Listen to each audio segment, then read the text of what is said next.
All right, welcome back. Let's not bury the lead on this one either, right? In a Bloomberg report by a gentleman by the name of Jason Berkey, he let loose on a recent conference call with regulators about how unrealistic his climate goals were for banks trying to integrate themselves into the respective economies. The report simply concluded that the world's biggest banks can't live up to the green regulatory ideal unless they start dumping huge numbers of clients. It's indicative of the New World climate regulation going head-to-head with old world capitalism, the report stated. So banks reevaluating their net zero commitments are facing challenges as they confront the practical implications of these pledges, which include limitations on operating in coal-reliant regions like South Africa, Poland, and Indonesia. These commitments also complicate relationships with clients across various sectors, from commodities firms to companies with less obvious carbon impacts.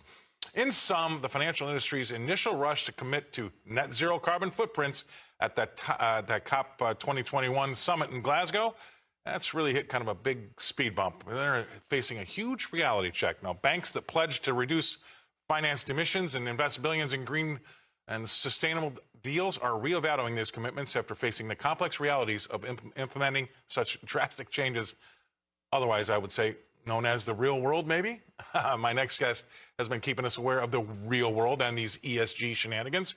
Please welcome to the show, Rebecca Walser. Rebecca, thanks for being on. I spoke to a group of ranchers. A few of them were in the banking industry, and they were saying they were having a great year because they were able to pick up a lot of customers that were kicked out of some banks because they had something to do with oil. These were Texas bankers.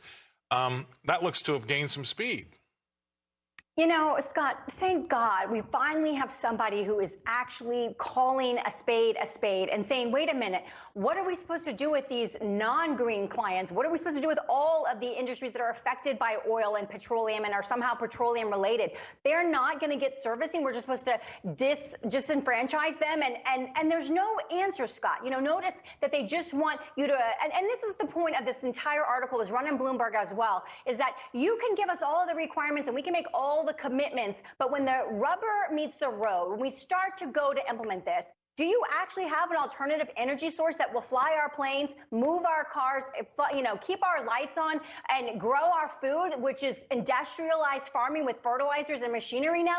Do you have an alternative? And that's the thing that has bothered me from the very, very beginning, is there's all this push to move when, one, I will say it again, the science is not settled. They want to get over that and just pretend the science is settled. In fact, if you discuss this with them, they will tell you the science is settled because they know it's not settled. And the only way to overcome that argument is just to say, shut up, the science is settled. Yep. Let's not discuss it. Let's keep moving towards the actual implementation. And the world is going to wake up and say, wait a minute, prove your science. And when you actually start to look at the proof, the mathematics, statistical regression analysis proof of the science, it is not settled. And so why are we pushing this? Why are we doing this if it is not for nefarious intent? And I would submit to you absolute and total totalitarian control of the people of the earth. Yeah, I mean, it's hard to argue with you at all on that one because my pet peeves are, number one, we don't make other countries do what we're trying to do. I mean, what about China and India?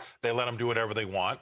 And number two is, why do we keep getting alternative energies which should be complementary, like wind and solar shoved down our throats when we got to this party on our horse called oil, and they want to kick us off that horse, which has been fantastic up until now, cheap, readily available, and that's why America is as strong as it is. But if we get off that horse and try to move over to something that is not 100% reliable and is only meant to be complementary, we can't rely on it.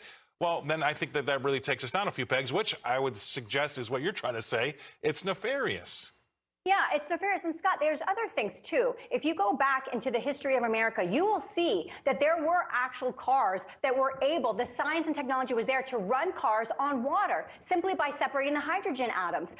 So why in the world did we have to be on petroleum reliance anyways? And now you're saying, oh, that's dirty fossil fuels. First of all, that's also going to come into question with science very, very soon because it seems like it's a self-replenishing type of situation. But putting that all aside and saying it's dirty to burn and all that, There are other clean, green ways to power that actually do work besides nuclear, which is green, even though people don't like to consider it green.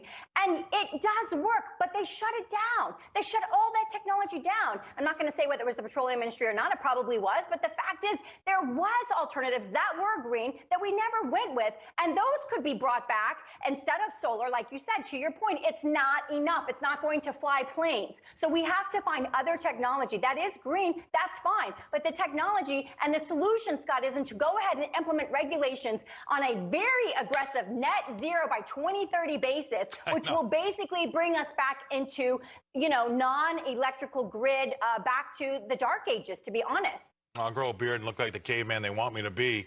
It's also a problem with these people that can control things, that they're so woke that they don't, right? Because they do like this idea of the word sustainable, which I can't stand.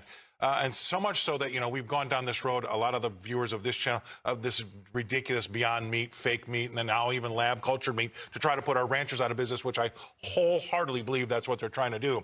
But some of the woke people say, that run, say, British Petroleum, they want to change that name to Beyond Petroleum, like Beyond Meat, like we're going to have to go find an alternative. No, you're an oil company. Embrace it, sell it, and do what you got to do. Don't run from it. But this is what these people do.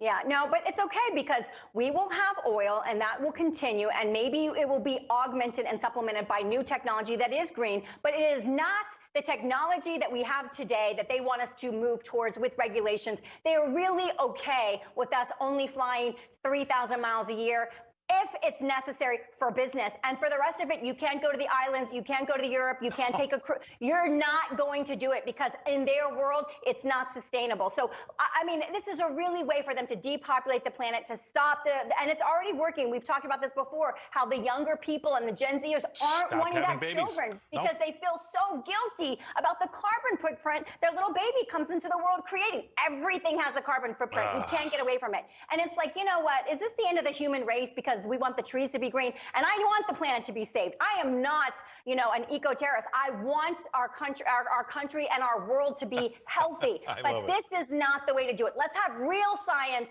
not the science is settled and move on. That is not true. Well, the takeaway here is the bumper sticker that says the carbon they want to get rid of is you. All right, how about that? All right, that's awesome, Rebecca. Yeah, absolutely love it. Thank you very much for the comment.